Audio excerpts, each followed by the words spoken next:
On continue avec Jean, cette fois-ci au chapitre 8, les versets 1 et 11.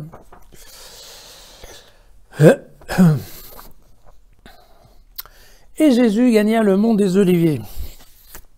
Dès le point du jour, il revint au temple, et comme tout le peuple venait à lui, il s'assit et se mit à enseigner. Les scribes et les pharisiens amenèrent alors une femme qu'on avait surprise en adultère, et ils la placèrent au milieu du groupe. « Maître, lui dirent-ils, cette femme a été prise en flagrant délit d'adultère. Dans la loi, Moïse nous prescrit de lapider ces femmes-là. Et toi, qu'en dis-tu » Il parlait ainsi dans l'intention de lui tendre un piège pour avoir de quoi l'accuser. Mais Jésus, se baissant, se mit à tracer du doigt des traits sur le sol. Comme il continuait à lui poser des questions, Jésus se redressa et leur dit « Que celui d'entre vous qui n'a jamais péché, que celui-là lui jette la première pierre. » Et s'inclinant à nouveau, il se remit à tracer des traits sur le sol. Après avoir entendu ces paroles, ils se retirèrent l'un après l'autre, à commencer par les plus âgés, et Jésus resta seul.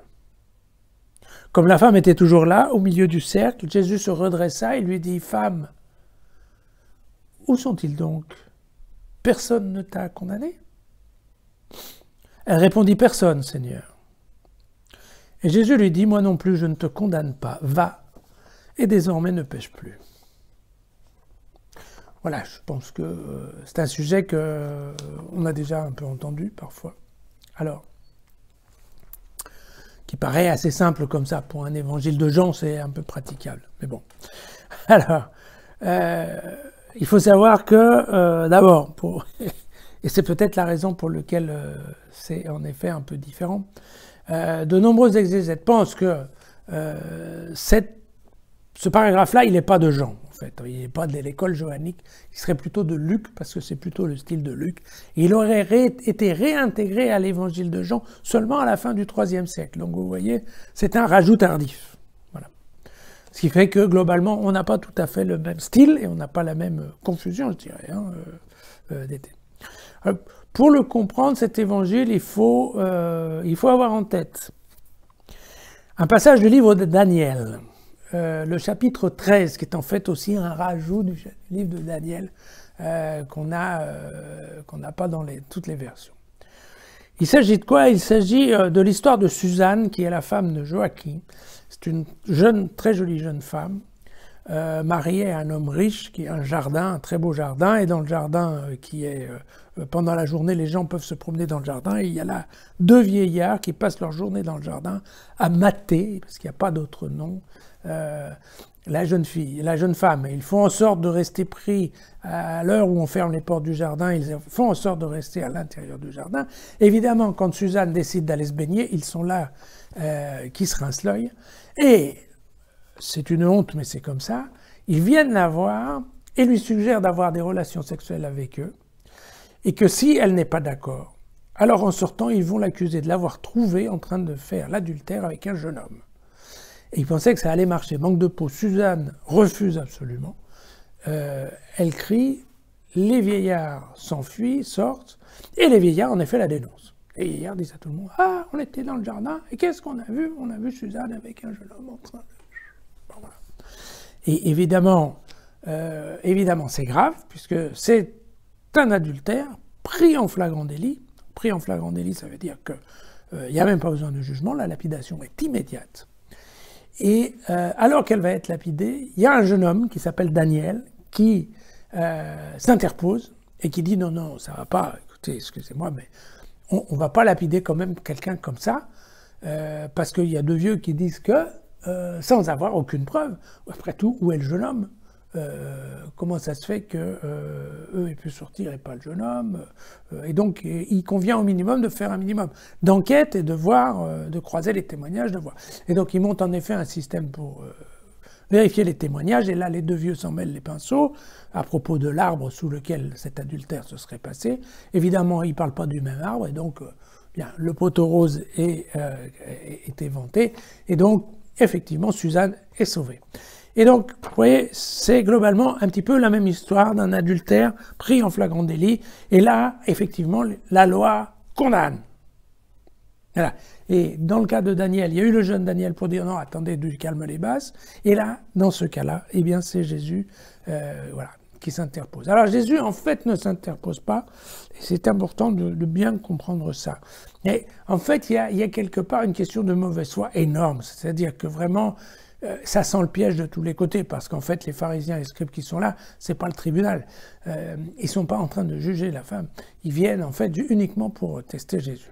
D'accord ? Et c'est important de voir que Jésus, là-dedans, ne s'oppose pas à la loi. Et il ne s'oppose pas non plus à la notion du tribunal. Je ne sais pas si vous avez remarqué, mais il accepte la notion de culpabilité. Pour lui, à la fin, vous voyez bien, il a bien compris que la jeune femme était en effet coupable. Okay ? Et il n'a pas mis en défaut des juges. Non, il reste à côté de ça. D'accord ? Donc ça c'est important, c'est cette idée quand même que c'est un passage qui nous parle, voilà, du jugement et du pardon. Voilà. Il y a le jugement, c'est les affaires de la loi du tribunal. Le pardon, c'est Dieu, c'est Jésus. Voilà. Même si, à la fin, attention, Jésus ne pardonne sans pardonner, hein, parce que la jeune femme, elle n'a pas demandé le pardon. Et d'ailleurs, Jésus dit « Je ne te condamne pas », ce qui est un peu différent de « Je te pardonne ». Vous en conviendrez. Il dit juste « Je ne te condamne pas ».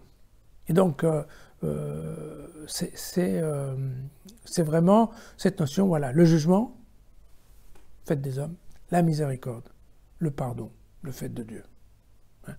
Et alors l'autre point qui me paraît pas autant un point de détail qu'on le pense, mais c'est bien pour ça que probablement ça a été plus écrit par Luc, mais probablement pas par Jean, c'est le rapport de Jésus à la femme. Parce que si on regarde bien dans cet évangile, Jésus, devant la femme, qu'est-ce qu'il fait ? D'abord, il baisse les yeux. Il ne la regarde pas dans les yeux. Ensuite, il est le seul de toute l'équipe à lui parler, à elle. Et en plus, il lui demande son avis. Donc vous voyez que typiquement, c'est quand même pas tout à fait un comportement classique dans le monde juif de l'époque de Jésus, où franchement, bon, la femme n'était vraiment pas tenue pour beaucoup plus importante que du bétail. D'ailleurs, vous avez vu, on amène la femme et on la met au milieu. Donc c'est vraiment comme on amène une chèvre, voilà, dans un enclos.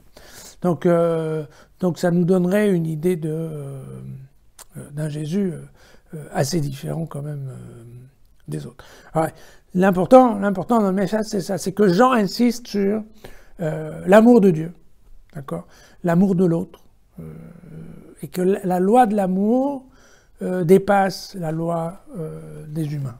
Ouais, c'est ça. Alors après, c'est amusant parce qu'en fait, personne, c'est nulle part écrit, donc personne ne sait exactement ce que Jésus était en train d'écrire dans le sable avec son doigt. Il y a des exégètes qui ont passé des années et des heures à essayer de deviner. Alors en fait, il n'y a aucune information, personne ne le sait. Je pense que c'est plutôt l'idée qu'en effet, Jésus était dans une position accroupie et ça lui permettait de baisser la tête en attendant de voir ce qui se passe. Voilà. N'hésitez pas encore une fois à aller voir l'intégrale de l'évangile sur jesusfacile.com et à faire suivre la vidéo si elle vous a plu. On se retrouve demain.